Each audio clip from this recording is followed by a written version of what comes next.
El terror de la Navidad, la casa en la nieve. La Navidad había llegado con toda su magia y promesas de paz, pero no para la familia Rodríguez.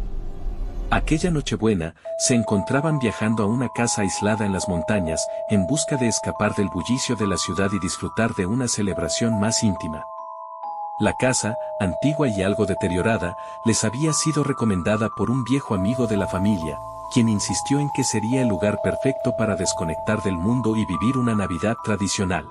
Nadie en la familia sospechaba que ese sería el último recuerdo alegre que tendrían de esas fiestas. Capítulo 1. La llegada. La familia Rodríguez llegó a la casa a última hora de la tarde, con el cielo ya cubierto por una capa oscura de nubes. La nieve caía sin cesar, cubriendo el camino y creando un paisaje desolado. La casa estaba situada en un lugar apartado, rodeada por un espeso bosque, y no se veía otra alma en kilómetros. El aire era frío y cortante, y la casa, de madera vieja y paredes desgastadas, parecía haber sido olvidada por el tiempo. Sin embargo, el árbol de Navidad, colocado en la sala principal, tenía luces parpadeando débilmente, como si estuviera intentando mantener viva una chispa de alegría. El padre, Daniel Rodríguez, intentó encender la chimenea mientras su esposa, Marta, desempacaba las maletas. Sus hijos, Alba y Diego, se acercaron a las ventanas, observando cómo la nieve caía a montones, cubriéndolo todo. La luz de las estrellas reflejaba una tonalidad plateada sobre el paisaje, pero algo en el aire les decía que no estaban solos. La casa, aunque aparentemente vacía, tenía una presencia inquietante. Es como si estuviera esperando a alguien, comentó Alba en voz baja, sin poder explicarse la sensación de malestar que la invadía. Capítulo 2. Los primeros indicios. La noche transcurrió con la familia sentada alrededor de la mesa, tratando de disfrutar de una cena navideña que parecía estar teñida por un aire extraño. Los adornos del árbol de Navidad parpadeaban sin cesar, como si no pudieran decidirse entre estar encendidos o apagados. Los padres intentaron mantener la normalidad, pero incluso ellos no podían evitar mirar con preocupación a su alrededor. Los ruidos extraños comenzaban a sonar por toda la casa, como pasos arrastrándose por el piso superior o el crujido de una puerta cerrada. Diego, el hijo mayor, decidió investigar. Caminó por el pasillo oscuro, su linterna iluminando las paredes cubiertas de polvo. De repente, una figura en el reflejo de una ventana lo hizo detenerse en seco.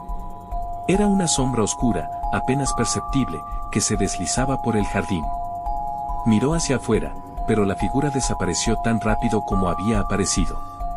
La sensación de que alguien los observaba se intensificó.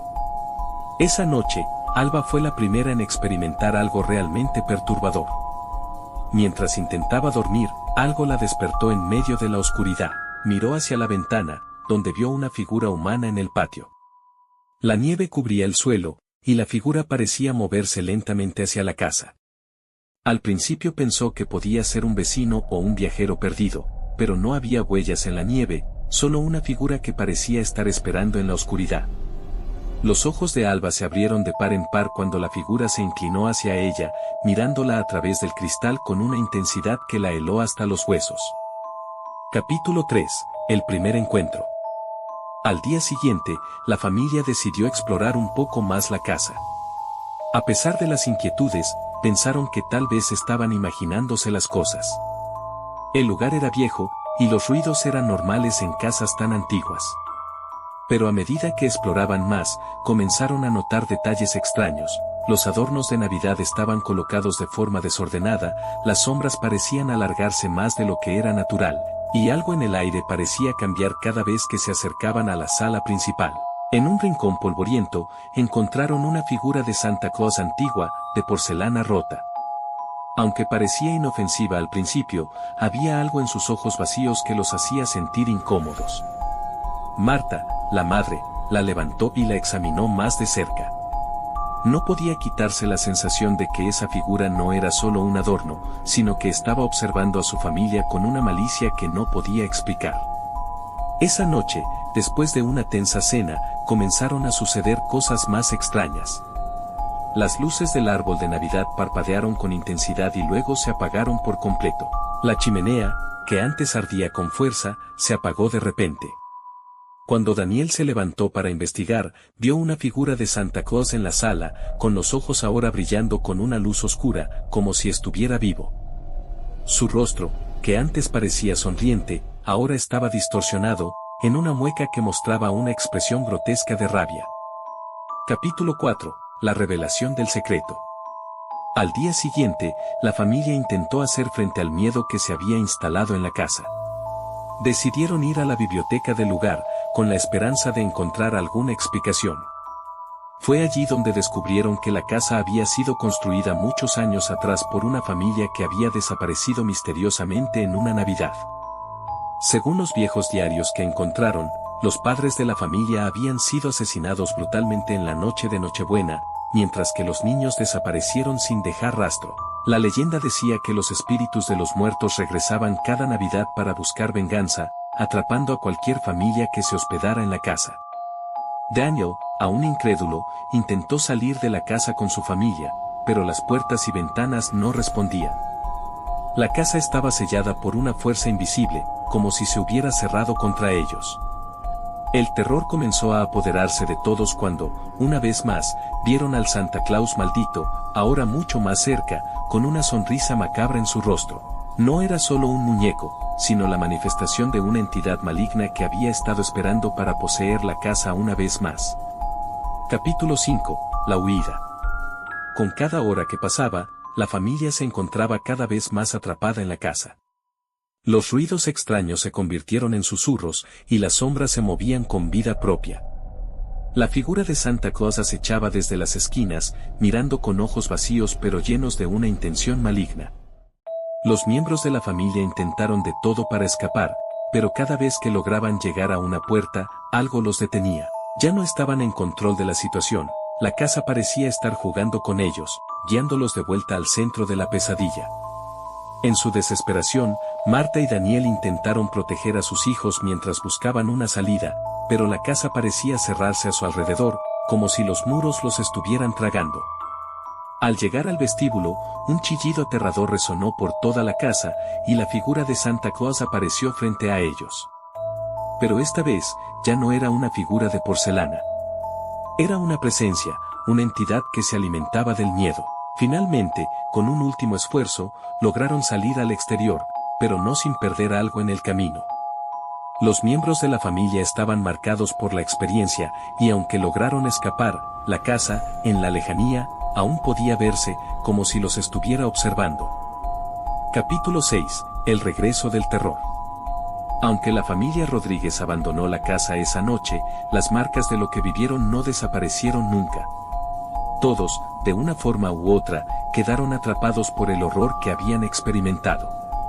Cada Navidad, Alba y Diego recordaban los ojos de Santa Claus brillando en la oscuridad, y aunque intentaban seguir adelante con sus vidas, sabían que algo oscuro siempre los estaría acechando, esperando regresar. Porque a veces, el verdadero terror no es lo que encontramos, sino lo que deja una marca que no se puede borrar. Capítulo 7. El retorno de la sombra. Han pasado ya varios años desde la traumática Navidad en la que la familia Rodríguez logró escapar de la casa en las montañas. A pesar de que se han mudado a otro lugar y trataron de rehacer sus vidas, la sombra de ese invierno maldito siempre los persigue. Las pesadillas de Alba y Diego se volvieron recurrentes, aquellos ojos oscuros de Santa Claus, su sonrisa torcida, y las figuras que los acechaban en la oscuridad regresaban cada noche. Pero lo peor no era lo que ocurría en sus sueños, sino lo que sentían al despertar, el eco de aquellos momentos, como si la casa, la figura de Santa Claus y la entidad que la habitaba, estuvieran observándolos desde algún rincón de su mundo, esperando el momento perfecto para regresar. Pero lo que no sabían, lo que no podían imaginar, es que el mal que había habitado en esa casa, esa entidad antigua y hambrienta, no los había dejado ir. Solo había estado esperando. Capítulo 8. Un nuevo llamado. Un día, mientras Marta limpiaba el cobertizo de herramientas en el jardín de su nueva casa, encontró una carta. No era una carta ordinaria, estaba envejecida y doblada, con una caligrafía que no reconocía. Con manos temblorosas, la abrió. El mensaje era corto y directo: la Navidad está cerca. El mal nunca se fue. Regresa a la casa. Esta vez, no habrá escapatoria. El papel estaba manchado de algo oscuro, algo que se parecía a sangre, pero no era seguro. Marta sintió un escalofrío recorrer su columna vertebral. La carta tenía el mismo tono que las advertencias de los diarios que había leído en la vieja biblioteca de la casa. Era como si alguien estuviera hablándoles desde el otro lado, como si el mal de esa Navidad nunca hubiera desaparecido. Algo en su interior le decía que debían regresar, pero, al mismo tiempo, sabía que esa decisión podría condenarlos de nuevo. Sin poder evitarlo, Marta mostró la carta a Daniel. Él, al principio, pensó que su esposa había estado imaginando cosas. Después de todo, había pasado tanto tiempo.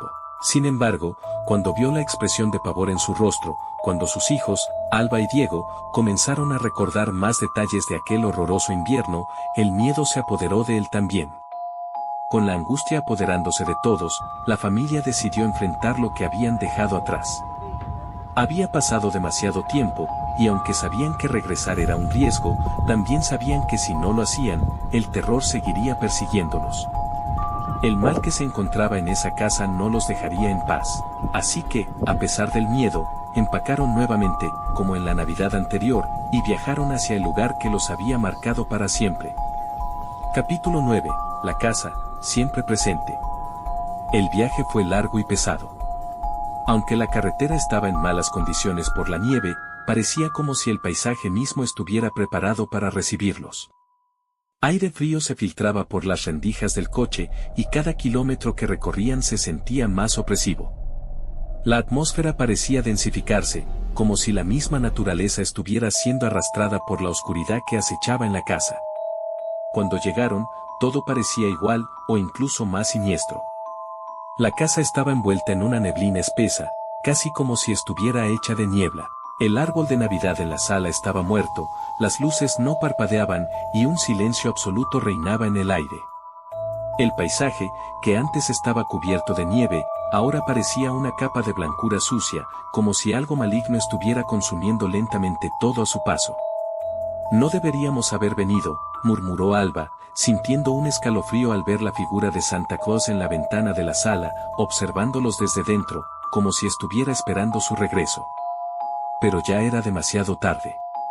La puerta de la casa se abrió con un crujido pesado, como si invitara a la familia a entrar. No era una invitación cálida, sino una orden, un destino del que no podían escapar. Capítulo 10. El regreso al infierno. Al entrar, la atmósfera era aún más densa de lo que recordaban. Las paredes exhalaban humedad y suciedad, y el aire estaba impregnado con un olor a moho. El árbol de Navidad, aunque en apariencia muerto, parecía ser el único objeto que seguía con vida en la casa. Las luces, ahora apagadas, seguían parpadeando de forma intermitente. Cada parpadeo era como un latido del corazón de la casa, un recordatorio de que algo estaba esperando. La familia intentó investigar de nuevo, como si al hacerlo pudieran comprender lo que ocurría. Mientras exploraban la casa, notaron algo aún más perturbador: las habitaciones no estaban tal como las recordaban. Los muebles se movían ligeramente, las puertas se cerraban solas, y las sombras parecían alargarse hacia ellos, como si la casa tuviera vida propia. En cada rincón había una sensación de observación. Al principio, pensaron que podría ser la ansiedad que provocaba estar en el lugar, pero pronto se dieron cuenta de que algo estaba muy mal. De repente, escucharon pasos en el piso superior. No puede ser, dijo Diego, mirando a su madre, que ya comenzaba a perder la cordura. Nadie había subido a la planta de arriba. Sin embargo, los pasos seguían allí, retumbando en el piso de madera. Con el corazón acelerado, decidieron subir al segundo piso. Al llegar, la puerta del ático estaba entreabierta. Cuando entraron, el frío se hizo casi insoportable. La habitación estaba vacía, pero en el centro, sobre una mesa cubierta de polvo, había una figura extraña. No era Santa Claus, pero se parecía a él. El muñeco estaba más deteriorado, su rostro ya no era sonriente ni siquiera perturbador. Esta figura tenía una expresión de furia salvaje, como si su alma estuviera atrapada dentro del muñeco, esperando ser liberada. De pronto, una voz gutural y áspera resonó en la oscuridad: «Están aquí». Como siempre. La casa se sacudió con una fuerza sobrenatural. Las luces del árbol de Navidad estallaron, iluminando la sala con destellos cegadores. Las paredes comenzaron a crujir, y de las sombras comenzaron a surgir figuras, seres indescriptibles con ojos vacíos, que los rodeaban, susurrando en un lenguaje antiguo. La familia estaba atrapada. El muñeco de Santa Claus, que hasta ese momento parecía estar inanimado, comenzó a moverse lentamente, su cuerpo levantándose, como si la entidad en su interior tomara forma. El mal que había estado esperando durante años se liberó por fin. Capítulo 11. La trampa infinita. La familia intentó escapar nuevamente, pero la casa no los dejaba. Cada vez que trataban de abrir una puerta o una ventana, el mundo fuera de la casa desaparecía, y se encontraban de nuevo en el mismo lugar, en el mismo vestíbulo, frente al mismo árbol de Navidad. La entidad, el mal en forma de Santa Claus, había logrado lo que quería, atraparlos en un ciclo eterno, una trampa que nunca acabaría. Aquella Navidad no era como todas las demás. Era una pesadilla que se reiniciaba una y otra vez. La figura de Santa Claus, ahora completamente poseída, los miraba fijamente, observando con su eterna sonrisa torcida. Y así, la familia Rodríguez fue condenada a pasar esa Navidad, y todas las siguientes, atrapados en la casa, reviviendo los mismos momentos una y otra vez, hasta que las sombras se tragan incluso los recuerdos, y el terror de la Navidad se convierte en su única realidad.